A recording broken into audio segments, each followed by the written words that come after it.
Okay, so to get really good edges, it kind of starts with the glue, and I use Barge. And the secret with the glue, sorry, my husband's playing with the dog, so you're gonna hear them, is you get a good coat of glue down, and you want to get right to your edges, but you don't want too much glue at your edges. So what I do is I try to work this glue to as thin amount as I can get it. Because if you get too much glue, like globs of glue on the edge here, you're not going to get a really good seam.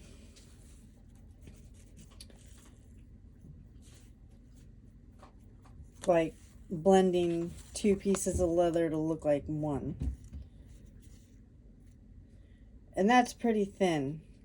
There's like really no globs on there. Your liners always cut bigger. So this is what I'm going to call my liner. You always want it wider than the piece you're going to stitch.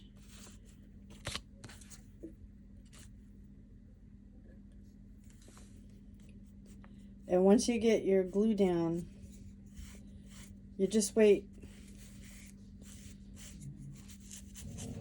a few minutes until both pieces feel tacky when you touch them. Like if you stick your finger on it and lift your finger up, the leather would come up. And that's when I put the two pieces together. So I just have to let these get tacky.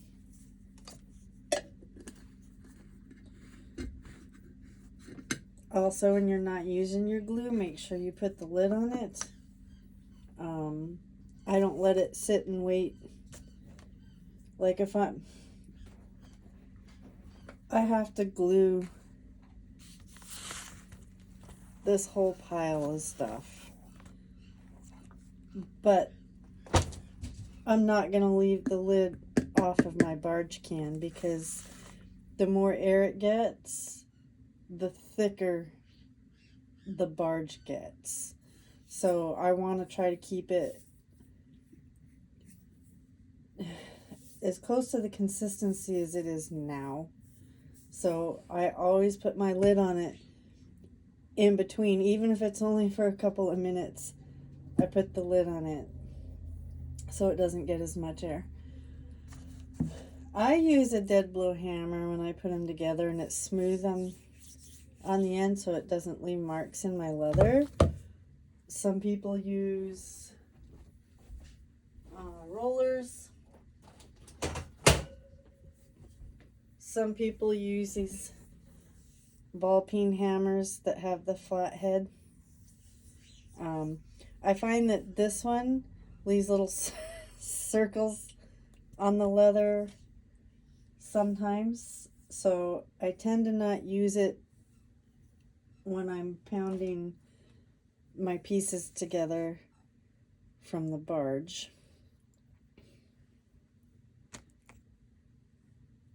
It's getting pretty close.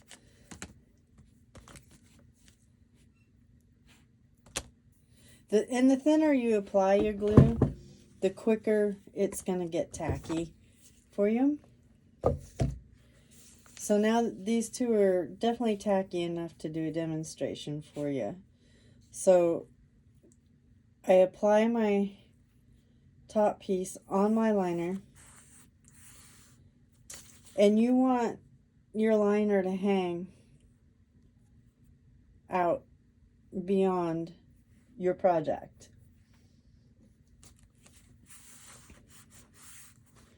And now that I have them lined up and together, I'm going to tap along my edges and down the center because contact cement needs contact. Otherwise it doesn't set up right.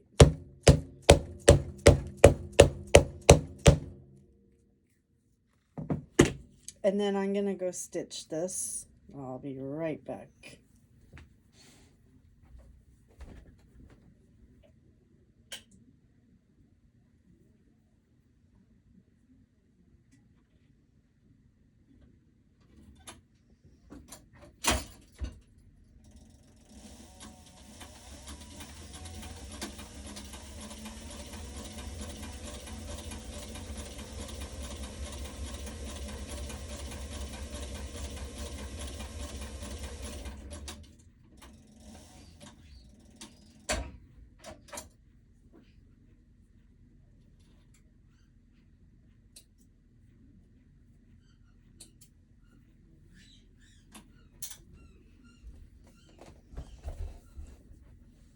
And I'm only going to do one side of this edge for this demonstration.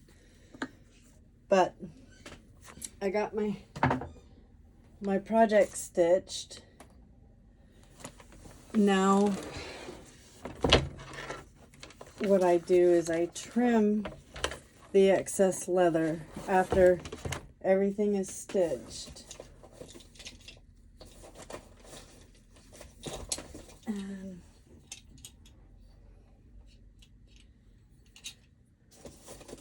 I can't find my really good knife. Oh, there. All right. This one's my favorite. And it's just a utility knife. And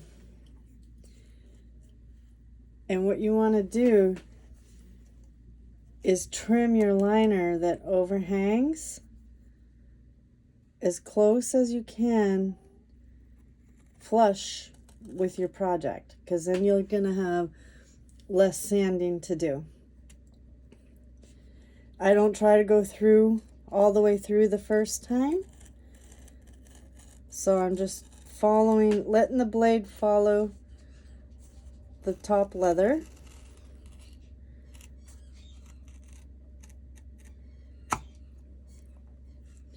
Now I'm going to come back for another pass. You want to keep your blade perpendicular. You don't want to tilt it this way, because then you're going to get an undercut, and your second layer is going to, if you do that, you'll cut down into here close to your stitch, you'll cut down into here close to your stitch line if you turn your blade like at an angle, or if you turn it that angle, then the liner's still too wide. It's going to take a lot of sanding. So you want to try to keep your blade straight up and down.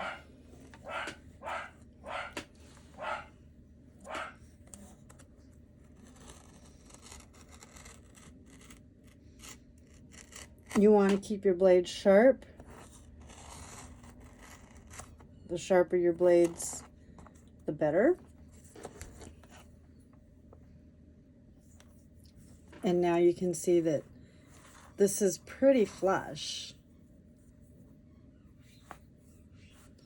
And I didn't get close to my stitch line at all on the back. So I'm just going to trim the other side just because it's going to bug me if I don't.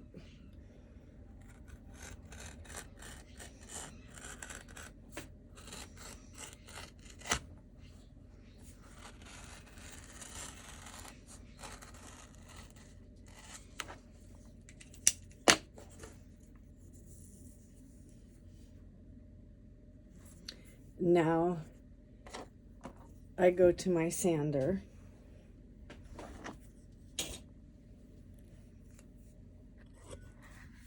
And it's going to be loud. So when I sand, I only, oh, don't mind my dog's toys in the shop here. They destroy everything. But I use a spindle sander. and it's loud. When I sand a project, I will only work the leather in one direction. So I'm going to start at this end, and I'm only going to bring my leather this way. I'm not going to go back and forth with it, because then I'm going to make suede on my edge, and I don't want to do that. And you can wet your edge first too. Sometimes I do, sometimes I don't. But I'm going to turn the vacuum and this sander on and sand this edge up really quick.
Also, when working the sander, you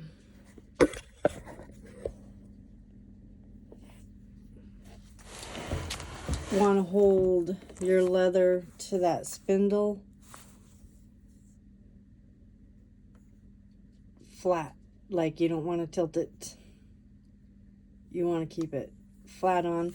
And what you're doing is you're sanding the two sides really flush, so it's like one piece, which is why we do a really good job when we trim. So we do less sanding. But you also want to sand any of that barge that's on the seam. You don't want that there. The barge isn't going to burnish. It's not going to die. It's going to make your two pieces of leather look like two pieces of leather. You're not going to get a really nice burnish and make it look like one seam if you don't make sure you sand all that barge off.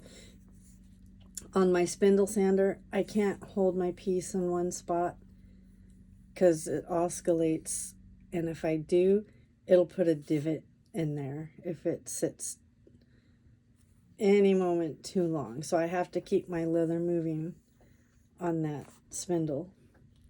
So I'm gonna wet my edge.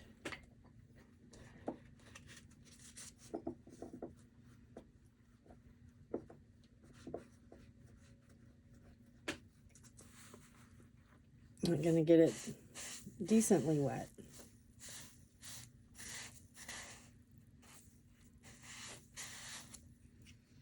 And then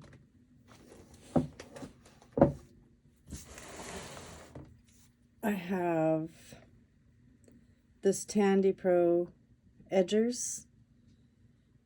This one's a number 2. It's probably going to be too small, actually, to bevel these two edges and get it looking as round as it should look. But yeah, it's still gonna be decent. So I'm just gonna bevel the top and bottom edge on this really quick.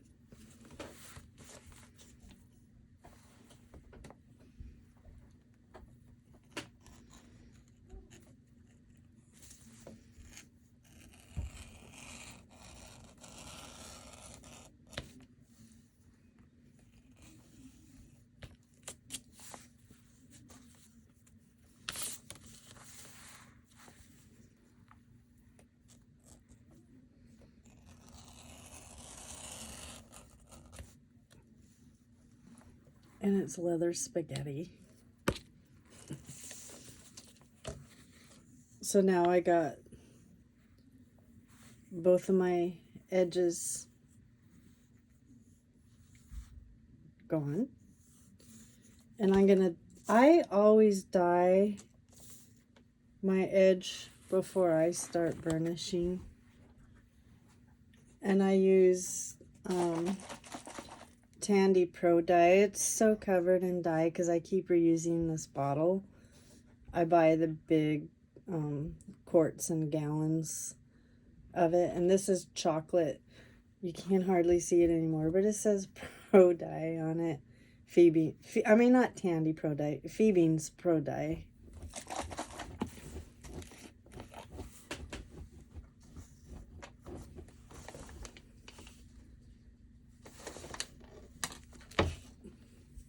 My little daubers. When you get your daubers new, they're big and fuzzy. So really too big to be doing some of the more delicate edge dye work that I do. Because a lot of times I only can dye this much space right here and cannot get dye on this area. So what I do, like this is a new one and it's big and fuzzy compared to this one, I just light it and let it burn.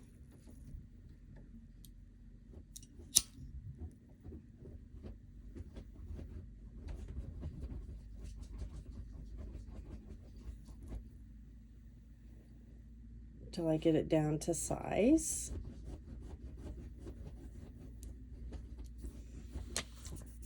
And then I just rub the burn away.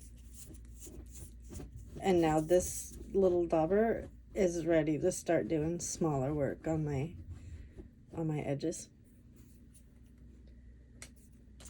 But this one's ready for me to go, so I'm gonna use this one. I don't like my daubers sopping in dye because then you're gonna make a mess. So I dip them in the dye, but I don't stick them down and keep them down in the dye so that they're a soggy, wet dye mess, and then your edges are gonna get messy and you're gonna have drops of dye going and it's a mess.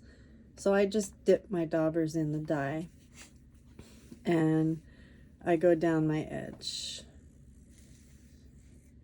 and I make sure I get that bevel. And how you tilt your dauber is going to determine how far over your edge is going to get dye. Like I have a little tilt here and I kind of use the tip to get the very top of this bevel right here. But if I were to tilt it more, it starts going deeper into my project.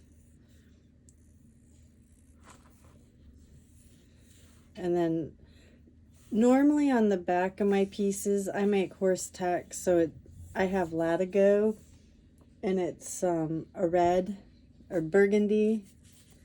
I'll show you because I've got a lot of work here ready to glue. And so this is my latigo liners. And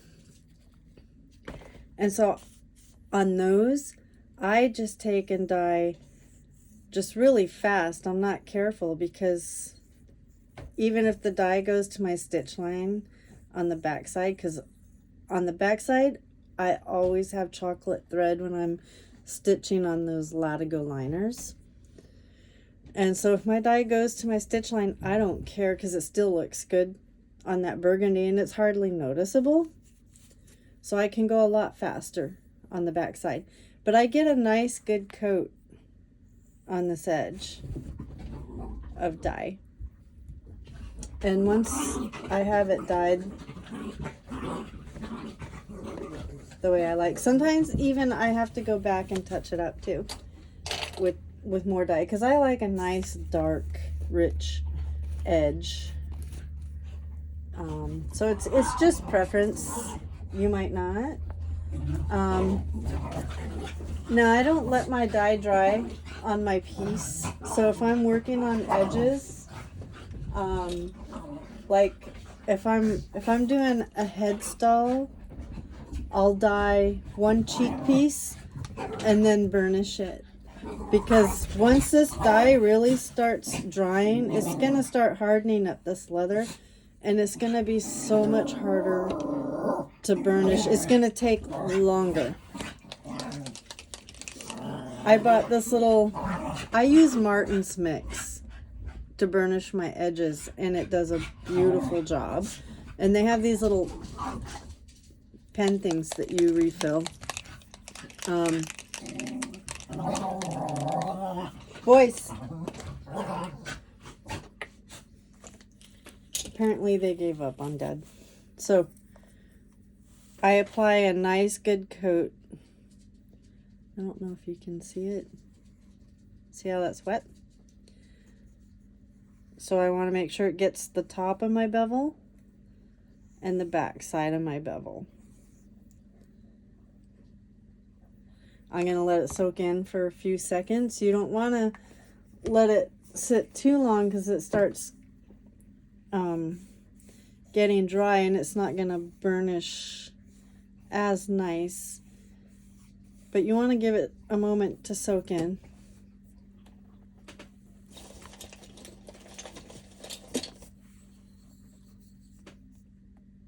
My burnishing stick. I always start with the top of my piece. It doesn't matter. But I take my biggest part of my burnishing stick and I put it on that top bevel. And what I'm doing is I'm applying pressure down, because I really want to pull this top kind of down to make it more round. So I'm going to move back and forth with a little bit of pressure and pulling the edge of this bevel down, like I'm trying to pull it down to my board.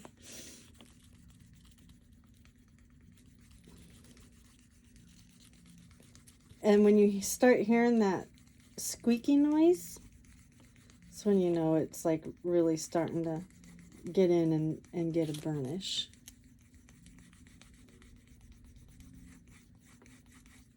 So I get a decent shine, then I turn my piece and I do the bottom same way.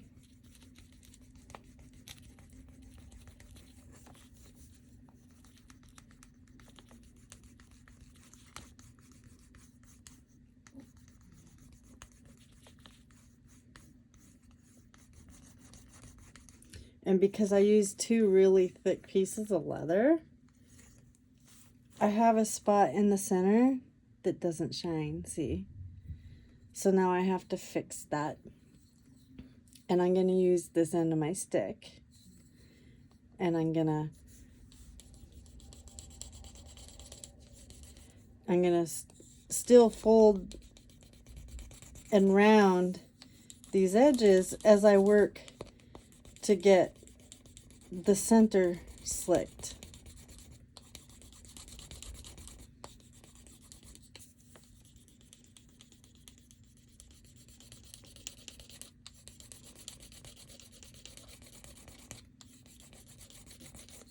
I'm going to turn it and do the same.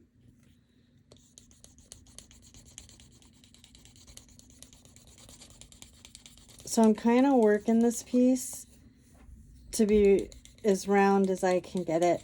It's not going to be as round as I normally like, because it's pretty thick for the beveler that I used.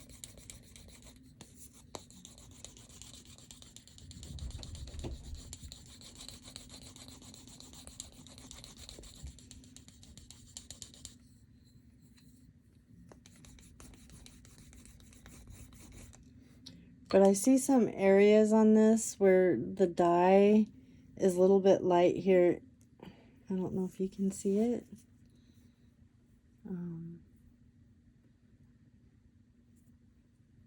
So I'm just gonna apply another little coat of dye to this edge. And when it's slicked already, it just goes on so nice. I'm gonna let that dry some. And now I'm gonna slick that dye.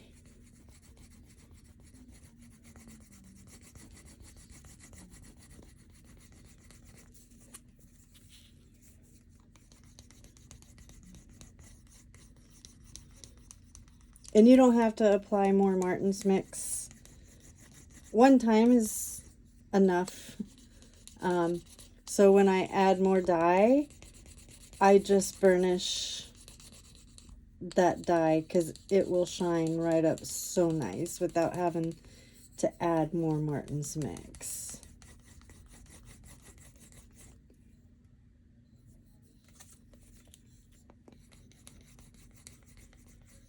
And I believe Martin's Mix is out of Texas. They're on Facebook.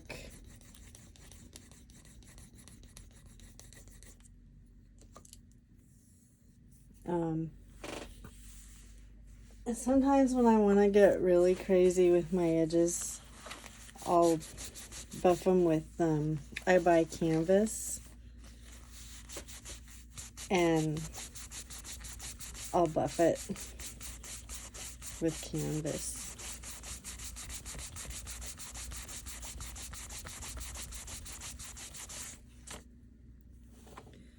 And now we have those two pieces of leather that look like one piece.